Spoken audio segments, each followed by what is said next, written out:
Hello, আসসালামু আলাইকুম guys. আজকে চলে আসলাম আমাদের ফার্মে। আর আমাদের ফার্মের জন্য আমরা আলাদা একটা জুতো ইউজ করে থাকি, যাতে করে বাইরে থেকে রোগবালাই ফার্মের ভিতরে আক্রমণ না করতে পারে।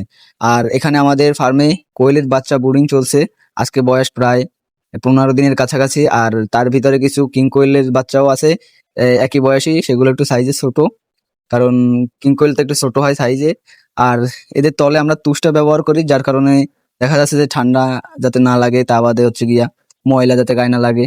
আর পাশে কিছু আমাদের বড় পাখি আছে, যেগুলো রানিং ডিম পারছে। আর তার ভিতরে আবার কিছু কিং কোয়েলও রাখা আছে একসাথেই। আর যদি দেখেন তো, এরা আর কি ডিম পারছে এমন একটি জায়গায়, একদম এক কোনায় গর্ত করে ওইখানে ডিমগুলো পারছে। তা মাশাল্লাহ, আপাতত ভালোই প্রোডাকশন পাচ্ছি।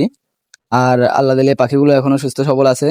আর এদের নিচেও আমি তুষটা ব্যবহার করছি, যাতে করে ঠান্ডা না লাগে, কারণ এখন ঠান্ডার সময় ঠান্ডা লাগলে সমস্যা হতে পারে। আর যদি কিং কোয়েলের ডিমগুলো দেখেন, তো সেগুলো হচ্ছে গিয়ে অন্য জাপানি কোয়েলের ডিমের চাইতে সাইজে কিন্তু অনেক ছোট, কারণ কিং কোয়েল পাখিটাও কিন্তু অনেক ছোট। আর এটা হচ্ছে গিয়ে কিং কোয়েলের মায়া পাখি। হ্যাঁ, দেখতে কিন্তু অনেক ভালোই লাগে। আর এগুলো হচ্ছে গিয়ে মদ্দাগুলো দেখতে তো পুরাই জোস। আর আমরা এদেরকে খাবারটা দিয়ে থাকি যে, এটা হচ্ছে গিয়ে কোয়েল ফিড।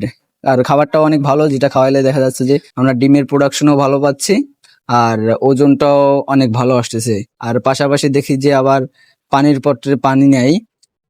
পরে ওদেরকে পানি এনে দিলাম। পানি এনে দেওয়ার পরে তো দেখি যে ওরা খুব আনন্দের সহিত খুব ভালোভাবেই খাচ্ছে। আর হ্যাঁ, আরেকটা কথা, যেহেতু আমি নতুন নতুন ভিডিও বানাচ্ছি, নতুন করে ভয়েস দিচ্ছি, আমার একটু কথা বেঁধে যাচ্ছে বা একটু ঝামেলা হচ্ছে। আপনারা ভিডিওগুলো কন্টিনিউ দেখুন, আস্তে আস্তে ওগুলো ঠিক হয়ে যাবে। আর আল্লাহর রহমতে ফার্মটা যা আছে মোটামুটি আল্লাহর রহমতে ভালো আছে। আশা করি আপনাদের দোয়ায় সামনে আরো আগাতে পারবো ইনশাআল্লাহ। সবাই ভালো থাকবেন। আল্লাহ হাফেজ।